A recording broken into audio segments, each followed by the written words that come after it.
fait, du pouvoir dans la mesure où le suffrage est au suffrage indirect. Le Parlement qui élit le président de l'Afrique du Sud. Et aujourd'hui, malgré la puissance de ce Parlement, les problèmes dont vous évoquez restent toujours. Est-ce que c'est au niveau du Parlement qu'il faut résoudre réellement le problème? Quel exemple, quelle leçon pour tirer de cette situation en fait, je pense que c'est l'exemple parfait de l'Afrique du Sud par rapport à cette contradiction dont vous parlez, mais par rapport à cette contradiction entre le Parlement et l'exécutif. Moi, je demeure convaincu que l'Afrique du Sud est un gouvernement de gauche, contrairement aux autres gouvernements. Mais c'est un gouvernement qui, dans la gestion de l'après-apartheid, Clinton disait que Bush a fait tellement de dégâts que pour que Barack Obama puisse régler ces dégâts-là, il faut plus de 4 ans. C'est Clinton qui le disait à propos de Obama.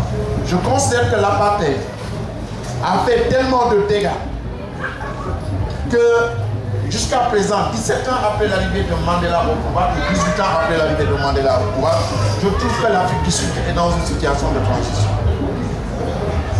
Et que peut-être au niveau des négociations, ils ont commis une erreur. Quelle est l'erreur qu'ils ont commise? Les Blancs leur ont donné l'indépendance politique et ont gardé la puissance économique. Et quand vous allez à Sandton, qui est le quartier riche de l'Afrique du Sud qui se trouve à la banlieue de Johannesburg, à 18 h, c'est toujours les mêmes bus.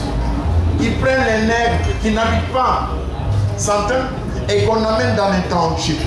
C'est exactement à 18 h comme du temps de l'apartheid.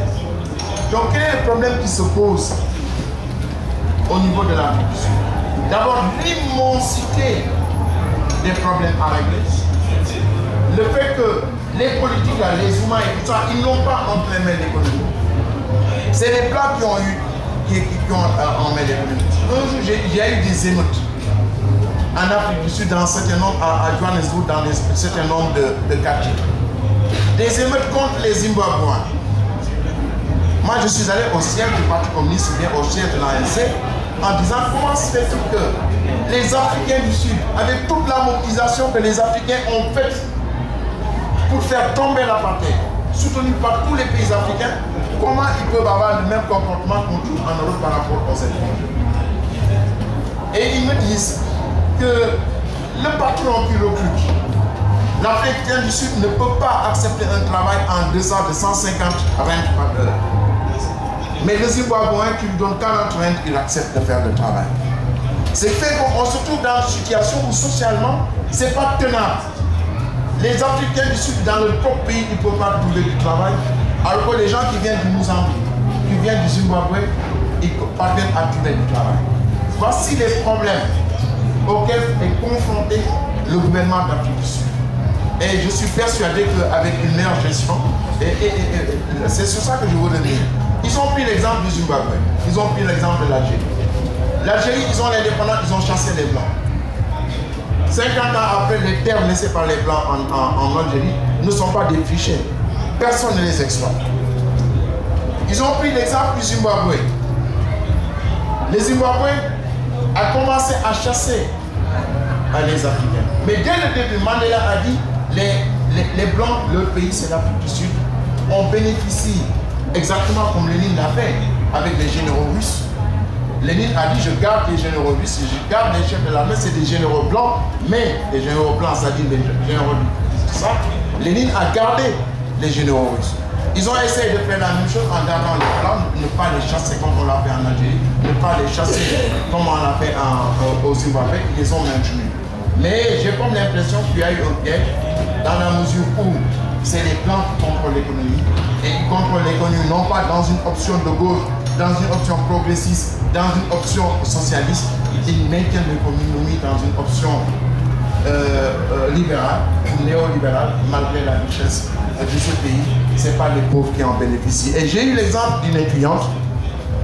Je prenais mon café tous les matins à un endroit. Il y avait une fille qui faisait une école d'ingénieur. Et c'était les élections locales. Et je lui dis, vous allez voter pour l'ANC? Elle me dit, non. Pourquoi? Je lui demande pourquoi. Elle me dit, je suis dégoûté par la politique. Je lui dis que vous êtes jeune, vous êtes dans une école d'ingénieurs, vous êtes des futurs cadres du pays. Elle me dit, depuis 17 ans, je me suis inscrit, ma famille s'est inscrite pour avoir un logement dans les townships. Vous me voyez ici, bien habillé et tout ça, intellectuel, discutant avec vous, dans un anglais parfait. Mais si tu vois le matin, avant que je quitte chez moi, je dois faire des kilomètres pour puiser l'eau qui me permettent de me laver pour pouvoir venir au centre-ville et travailler. Voici les problèmes. Ce sont problèmes qui est lié à l'héritage de l'ANC. Moi, personnellement, étant donné la dimension de gauche que constitue l'ANC, je suis persuadé qu'ils vont réunir les conditions pour régler ce problème qui est un problème quand même préoccupant.